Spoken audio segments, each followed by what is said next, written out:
Jangan lupa subscribe, like, komen, dan share YouTube TVRI Bengkulu. Dan nyalakan loncengnya ya. Ya, terima kasih Anda kembali menyaksikan Berendo TVRI Bengkulu. Tadi cukup panas tapi kita potong, tapi kita akan lanjutkan lagi ya. Tadi memang disampaikan bahwasanya salah satu komoditas unggulan kita ini adalah udang. Tapi memang dilihat ternyata disinyalir dari kacamata akademisi memang ada beberapa tambak-tambak udang yang memang mungkin bisa dibilang menyalahi aturan ya Pak Er. Mungkin bisa disampaikan kira-kira seperti apa? Oke, jadi ya ini memang ya kita nggak tahu kalau dalam 2 tahun ini ya 1 tahun ini. Kalau yang terakhir waktu itu kita sempat jujur di beberapa daerah kita sempat kecewa ya dengan pemerintah daerah ya.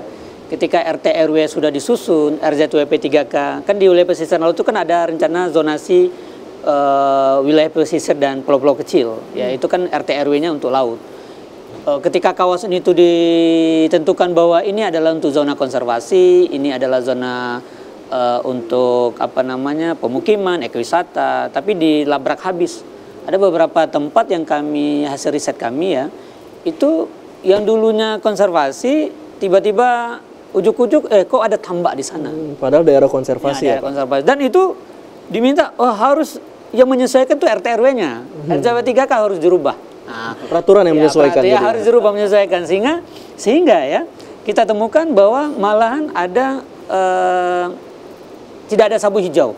Sepadan pantai itu dilanggar gitu. Karena sebenarnya sepadan pantai atau sabuk hijau itu adalah tempat untuk keamanan, tempat perlindungan. Loh, gimana nelayan mau lewat gitu ya, orang mau nikmatin pantai, kok tiba-tiba tambaknya itu bertengker di sana. Ya mudah-mudahan di tahun Pak Prabowo ini memang sudah diamankan ya Pak An ya, seperti itu. Ya sehingga yang tadi kita pernah singgung bahwa PAD-nya ini kira-kira memang masuk ke pemerintah, mereka bilang kayaknya kecil gitu ya. Sedangkan begitu banyak tambak. Ya, mungkin silakan tanyakan ke Bupati. Kita bukan curiga ya, tapi hasil kajian kami di sana gitu. Termasuk juga yang saya katakan untuk benur ya. Benur itu apakah benar bahwa memang sekarang pemerintah menggulirkan tidak boleh lagi penangkapan benur Pak An ya.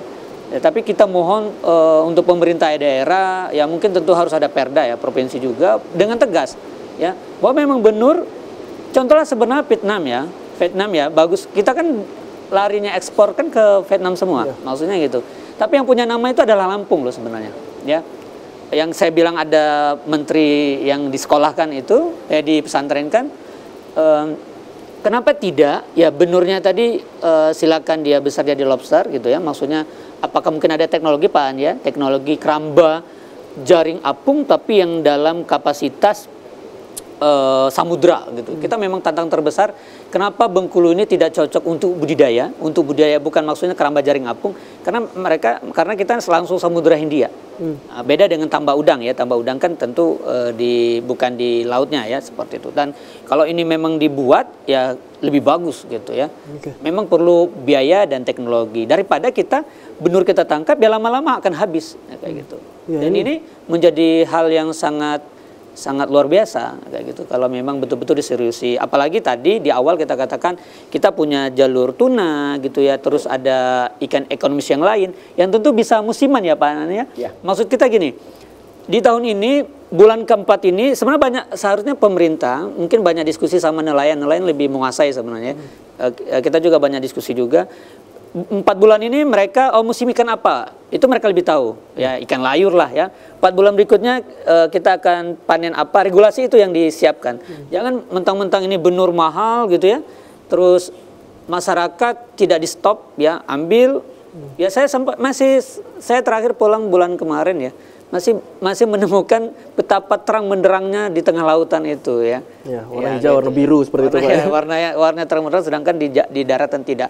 Itu adalah teman-teman itu sebenarnya teman-teman ya. Dan memang sangat menjanjikan dan itu sangat bahaya sekali ketika bahayanya apa ya, ekosistem kita rusak ya, terus nelayan nggak perlu lagi kita nangkap ikan jauh-jauh atau kita penghasilannya lebih meyakinkan ini gitu, sehingga ikan stok kita yang kita harapkan kita memang di wilayah pesisir maksudnya yang kita punya samudra yang luas yang punya potensi ikan yang banyak, mungkin ikan kita segar dapat tapi mudah dan murah kita peroleh kayak gitu. Ya, kalau kita melihat fenomena ini memang kembali lagi ke konsep produksi dan juga ke hulu tadi. Ya, hulu tadi. Kalau Pak Aan sendiri tadi memang juga menyampaikan dari baku mutu KKP sendiri ada konsep sertifikasi di hulu. Apakah fenomena-fenomena yang disampaikan oleh Pak Iyar tadi beririsan dengan regulasi-regulasi atau sistem pengawasan yang memang dilaksanakan oleh Badan Mutu KKP, seperti misalnya tadi tempat ya, bagaimana lokasi keramba ataupun penangkaran udang segala macam. Kesesuaian kawasannya, kawasan. Apakah itu menjadi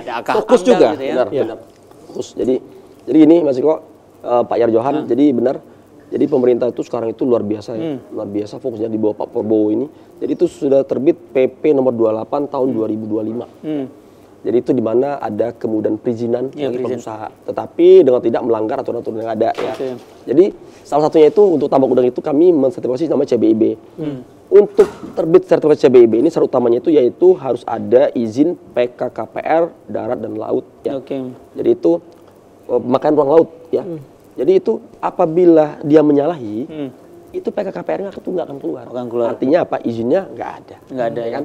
Nah jadi itu sebenarnya ini bukan kapasitas saya untuk menjawab tentang konsekuensi hukum ya. Nanti ada bidang kami di bawah PSDKP namanya pengawas itu tetap di bawah KKP ya, satu rumpun dengan kami. Nah di situ jelas bahwasanya nanti apabila mereka tidak mematuhi itu nanti PSDKP akan melakukan penindakan. Pertama tentunya dengan persuasif dulu dengan peringatan 1, 2, 3. Apabila tidak juga dipenuhi nanti ya tentunya kita segel. Daripada nanti merugikan ekosistem, merugikan negara, ya kan. Artinya sekarang untuk alhamdulillahnya itu di KAUR itu kemarin kami sudah melakukan sosialisasi PP 28 itu bersama Pak Wakil Bupati, bersama stakeholder terkait, semua kepala dinas itu ada. Kemudian ada juga yang membidangi PKKPR yaitu PRL Bengkulu. Kemudian ada untuk penindakan ada PSDKP. Kemudian kami Badan Mutu selaku pensertifikasinya ya, ada juga penyuluh untuk pembina, dinas terkait juga, lingkungan hidup juga hadir. Di sana kami jelaskan sejelas-jelasnya kepada masyarakat begini loh konsep cara budidaya ikan yang baik, ya, termasuk izin segala macam. Dan alhamdulillah itu 34 perusahaan tambak di KAUR itu tinggal 5 yang belum melakukan izin itu dan sekarang mereka sudah memperbaiki izinan dan akan keluar. Jadi alhamdulillah mereka sekarang udah tertib banget ya, untuk bulu tertib banget. Nah kemudian terkait juga lobster tadi, mungkin bisa dibaca di berita itu kemarin Bu Titi bersama Pak Menteri kami, Pak Saktiwoto Tenggono bersama dengan Wakil Presiden ya, Pak Gibran, itu sudah meresmikan keberhasilan budidaya lobster. Nah jadi karena kita udah berhasil nih, udah akhirnya stop. MOU ke Vietnam kita stop. Kita tidak boleh lagi menjual benih ke Vietnam. Kita pure membesarkan di Indonesia. Ya. Tapi bibit benur tidak keluar. Nah, ini menjadi pertanyaan baru ini. Kalau masalah tadi itu bukan kapasitas saya untuk menjamin, untuk menjawab itu. Tetapi pemerintah menjamin ya bahwasanya hal-hal yang ilegal itu akan segera dibasmi. Apalagi di bawah kepemimpinan Pak Prabowo ini sangat konsen sekali dan yakinlah. Jadi benar-benar kita mewujudkan asa cita beliau, satunya itu ekonomi biru untuk Indonesia Mas. Mantap. Jadi memang dari yang saya tangkap bahwasanya kita punya instrumennya, kita punya regulasinya, bahkan kolaborasi lintas sektoral ada.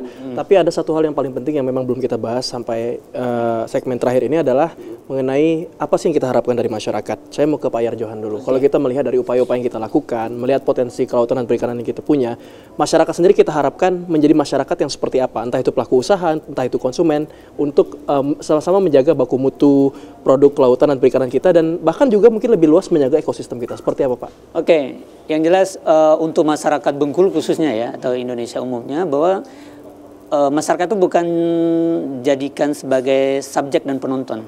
Dia harus menjadi pelaku. Dia menjadi ini ya. Dia pelaku ya bukan penonton, sehingga di apapun itu dia harus dilibatkan. Sebenarnya sangat mudah bagi pemerintah kalau memang betul-betul ingin mensejahterakan. Kita endingnya semuanya kesejahteraan sebenarnya. Itu kan memang amanat undang-undang. Kalau dari kami akademisi sebagai saya konsentrasi bidang pengelolaan pesisir dan pulau-pulau kecil, kami menilai bahwa bagaimana kita menilai pengelolaan laut kita, perikanan kita benar, itu salah satunya lihat kesejahteraannya. Kalau masyarakat sejahtera, ya masyarakat Bengkulu sejahtera, gitu ya, secara pendidikan, mungkin ya, kesehatan, gitu ya, atau dari akses ekonominya, sejahtera seperti itu ya, kan masing-masing beda ya. Nah, pasti kita yakinkan bahwa mereka sudah mengelola dengan benar.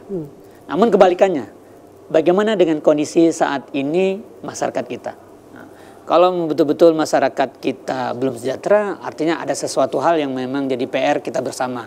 Ya, jadi memang masyarakat dituntut juga bisa menjadi pelaku, bukan hanya penonton. Dan memang saya tarik kesimpulan bahwasanya upaya untuk menjaga baku mutu sektor kelautan perikanan kita ini adalah upaya bersama. Ada pemerintah, ada pelaku usaha, dan ada masyarakat juga. Dan tentunya, kami sebagai akademisi, ya tentu kami akademisi meneliti dan pengabdian. Jadi untuk masyarakat sebenarnya solusi untuk baku mutu bahan untuk pakan kami di UNIP itu udah banyak teman-teman untuk melakukan bahan baku alternatif. Misalkan kita budidaya maggot, azolla, itu silakan bermain ke kampus atau suratin kami, insya Allah kami akan lakukan pendampingan. Oke. Dan riset yang lain. Terima kasih. Harus sama-sama masyarakat sih sebenarnya. Terima kasih Pak Yarjohan. Memang tentu akademisi perannya kita selalu tunggu dalam segala sendi kehidupan kita, dan juga mengenai produk kelautan dan perikanan. Dan tak terasa kita sudah di penghujung acara, Bapak sekalian. Saya mengucapkan terima kasih kepada Pak Yarjohan selaku akademisi, dan Pak An Widodo, PLT Kepala Badan Mutu KKP Kementerian Kelautan dan Perikanan. Dan tak terasa kita sudah di penghujung acara. Tentu kami akan menutup rangkaian diskusi kita pada hari ini, dan kita akan berusaha bersama-sama untuk menjaga baku mutu produk kelautan dan perikanan kita. Akhir kata, saya Bikram Utama mewakili kerabat kerja yang bertugas pamit undur diri. Wassalamualaikum warahmatullahi wabarakatuh, dan sampai jumpa.